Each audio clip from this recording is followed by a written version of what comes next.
एक राज्य में एक रानी रहती थी। वह बहुत ही बदसूरत थी। सब कोई उसके रूप को देखकर डरते और कहते, ये कौन है, इतनी डरावनी, हमारी रानी नहीं बनने के लायक है। उसे सब कोई धुतकारता। वह बेचारी अंदर ही अंदर टूट चुकी थी। अब पर क्या करे कि उसका निखार ही ऐसा था, बदसूरत, जो कोई भी देख लेता डर जाता।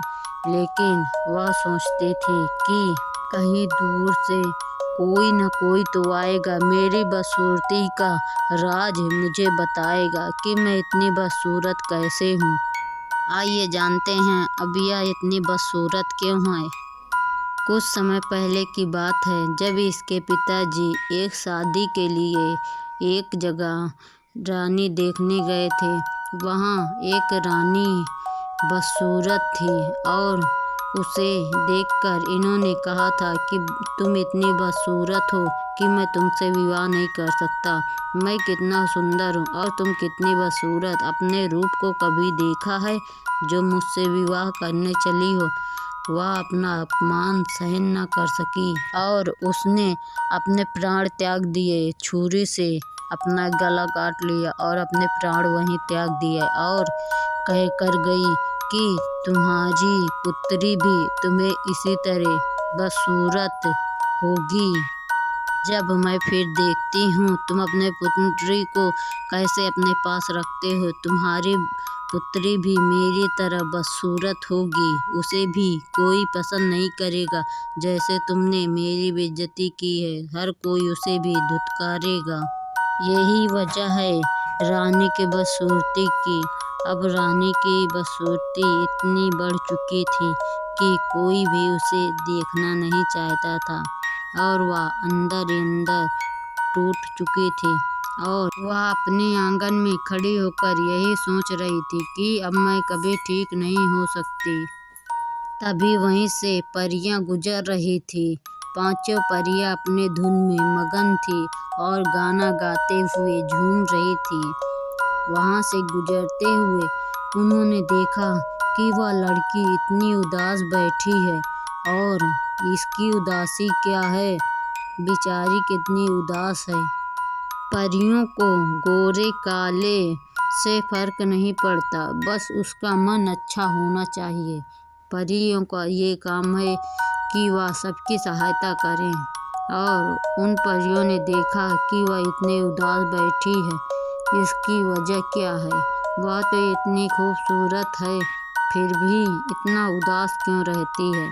फिर वह पांचों उस लड़की के पास जाते हैं और बोलती हैं कि तुम इतनी उदास क्यों हो, तुम तो इतनी खूबसूरत हो और इतनी सुंदर भी हो, फिर भी तुम पर उदासी अच्छी नहीं लगती।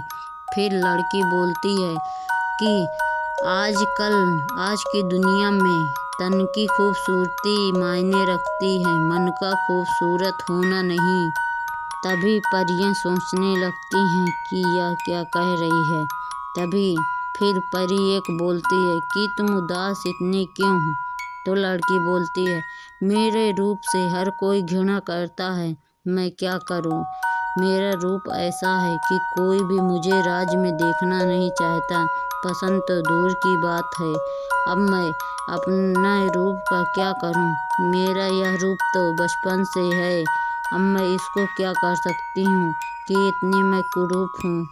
तभी एक जलपरी बोलती है कि तुम इतनी सुंदर तो हो। वह कहती है, नहीं, मैं इतनी सुंदर नहीं हूँ।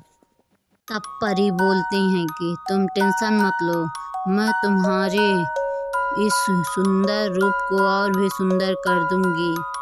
तो वह कहती है, पर कैसे, यह तो रूप मेरा बचपने से है। तो परी बोलती है, कोई बात नहीं, हम पांचों अपने जादू से तुम्हारा यह रूप इतना सुंदर कर देंगे कि जो कोई भी तुम्हें देखेगा वह तुम्हारा दीवाना हो जाएगा। फिर उन पांचों ने अपना जादू लगाया और वह बहुत ही खूबसूरत लगने लगी। वह अपने रूप को देखकर मनमोहित खुद ही हो गई कि मेरा इतना सुंदर रूप मैंने पहले कभी नहीं देखा। वह अपना रूप देखकर बहुत ही खुश हुई। पांचों जल परियां भी बहुत खुश हुई। वह इतनी सुंदर लग रही थी मानो कि कयामत ढाएगी और उसके आगे इस राज्य में क्या इस दुनिया में भी कोई नहीं था। वह इतनी सुंदर हो चुकी थी कि मानो जैसे कोई एक परी आ गई हो। परियों की तरह उसके पंख थे और उसकी सुंदरता जैसे कोई जादू से भरा एक सुंदर सा मुखड़ा, और जो कोई भी अब देखता वह मनमोहित हो जाता।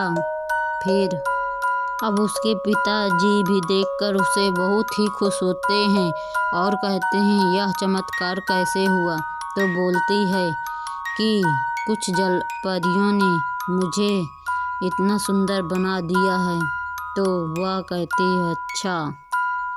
अब राज के लोग भी उसे देखते तो बहुत ही खुश होते और उसकी तरफ आकर्षित होते। वह जंगलों में खेलने जाते और अपने नए नए दोस्त बनाते, शेर, चीता, मुर्गा, तितलियाँ। वह क्योंकि परियों के जादू से सुंदर हुई थी तो सब कोई उसे परियों की देवी कहता था। तो वह बहुत ही सुंदर लगने लगी थी। अब वह जंगलों में खेलती और अपनी जीवन जीती, खुश रहती। अपने जीवन में हर खुशी अब वह महसूस करती और सभी की भी सहायता करती। सुंदर होने के बावजूद भी उसने अब घमंड नहीं किया। इसीलिए कहते हैं कभी किसी से मजाक नहीं उड़ाना चाहिए। वह सुंदर हो या काला हो, मन की खूबसूरती देखनी चाहिए। अब राजा ने मन की खूबसूरती न देखी होती, चेहरे की खूबसूरती न देखी होती तो मन से देखा होता तो आज उसके बेटी को इतना दुख न झेलना पड़ता, ना उसके बेटी को यह श्राप मिलता, ना उसे इतना दुख होता। Happy ending.